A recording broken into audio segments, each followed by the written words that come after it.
is Valley News Live at 4. Thanks for joining us on Valley News Live at 4. I'm Beth Hool. A first alert weather day has been issued for tomorrow as a few potentially severe showers could roll into the valley. Let's head over to Hutch, who is timing out when those showers could arrive. Hutch? Beth, thanks so much. And again, we do have smoke in the valley today. I'll always be dealing with that the way things have gone this summer.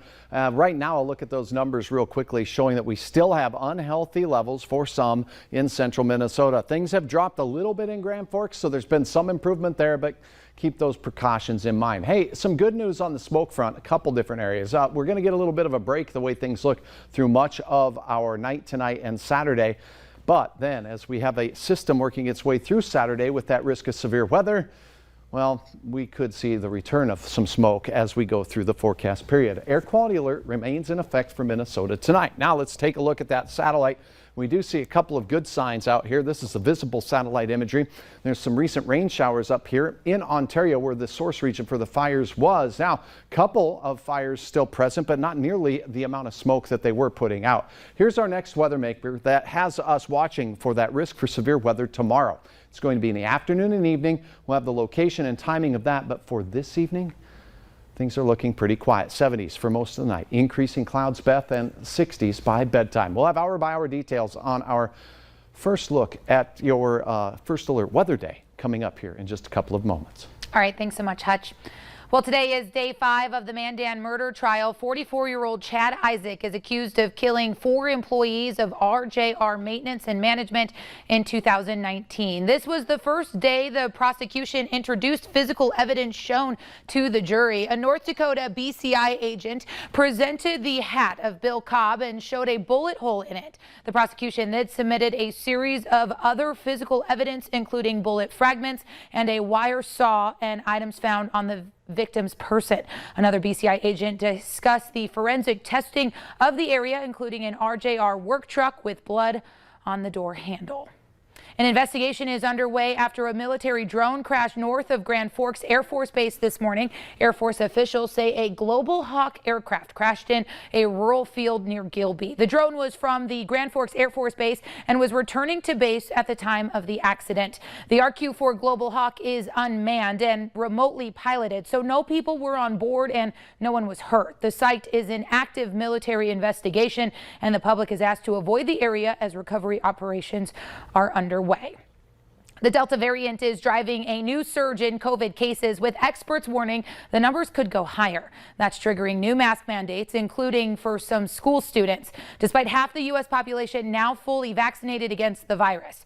Skylar Henry reports from the White House. President Biden touted a strong July jobs report before turning his attention to COVID-19. It's a pandemic of the unvaccinated. I know I've said that constantly, and others have as well. And it's taking a needless toll on our country. The unvaccinated and the Delta variant are driving a surge in the U.S. COVID cases, particularly in Louisiana, a state seeing record high hospitalizations. It's one thing to be out of breath, but it's another thing to just be out of breath watching TV. Experts expect the numbers will only rise in the face of large events such as the Sturgis motorcycle rally now underway in South Dakota. I keep telling people, don't think you can run out the game clock. It's not going to happen.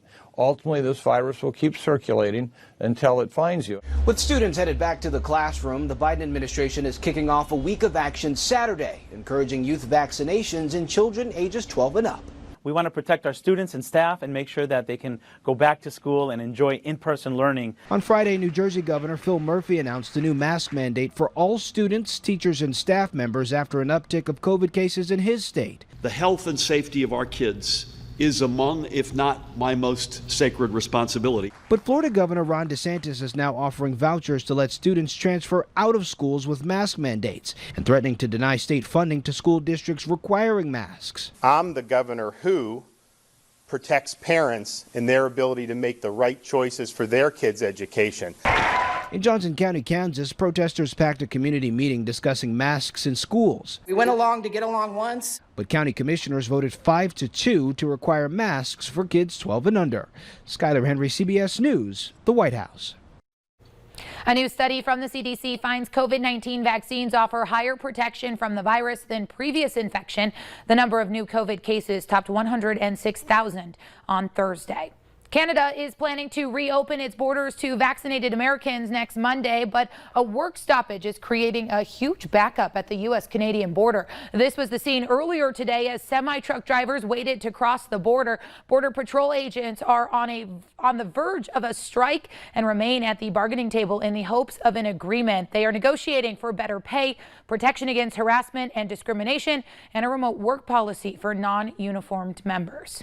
North Dakota agriculture officials are warning producers to monitor their livestock after the first case of anthrax was confirmed earlier this week. The disease was reported in cattle in a Kidder County beef herd. Officials say producers in the county and surrounding areas should check with their veterinarians to see if they should start vaccinating their cattle for anthrax. Vaccines are readily available, but it takes about a week to establish immunity. Anthrax is caused by bacterial spores that can lie dormant in the ground until they are activated by heavy rains, flooding, or drought. Apple is taking the initiative to help prevent the use of child sexual abuse images. The company will use a tool to scan images before they're uploading to iCloud in hopes of searching for known images of child pornography. Flagged images will be reviewed, and if they're confirmed to contain explicit images of children, the account will be disabled. The National Center for Missing and Exploited Children will also be notified. The Fargo Police Department is getting more than a dozen new officers. 14 recruits graduated from the Fargo Police Academy. The graduation ceremony was held this morning at the City Commission chambers. The Fargo Police Department extended conditional offers to 13 of the 14 graduates. Oh, I was really excited to get chosen to go through the academy. It's a great experience. All the instructors are phenomenal at teaching you everything that they know, and they really prepare you to get out on the streets. I'm excited to get out there, help the community, use all the knowledge that the fantastic instructors have given us. The new police officers are expected to start on September 7th. The city of Bemidji is offering incentives for people who move to their town or telecommute while working for a local business. The 218 Relocate campaign shows off all that Bemidji has to offer and encourages people to make the move to northern Minnesota. Anyone who takes advantage of their incentive package can get reimbursed up to $2,500 in moving expenses or telecommuter expenses. You'll also get a free membership to the Launchpad co-working space and free access to the community concierge program. To learn more, just head to 218relocate.com. And the annual Dragon Boat Festival is underway in Bemidji, and the fun continues throughout the weekend. A dragon boat is 40 feet long and about 3 feet wide, and it weighs 900 pounds. 20 people are paddling, plus a steers person in the back and a drummer in the front to keep everyone paddling at the same pace. Boat race organizers say people come from all over the Midwest to race their dragon boats. The race is about 400 meters long, and tomorrow 39 teams will be racing across Lake Bemidji. The parade of teams and opening ceremony for the dragon boat races are tonight at 6 p.m. The races run all day tomorrow, starting at 9:30 a.m. with an award ceremony to follow.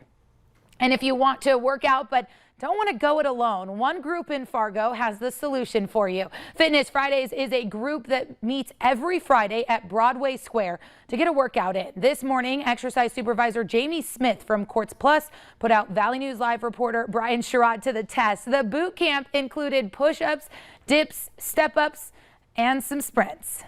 I think people want to get back into their fitness routine, and it's a great way without having to charge for it. They can kind of try out different formats and see if they really like it, and eventually join a gym and pay for it at that point.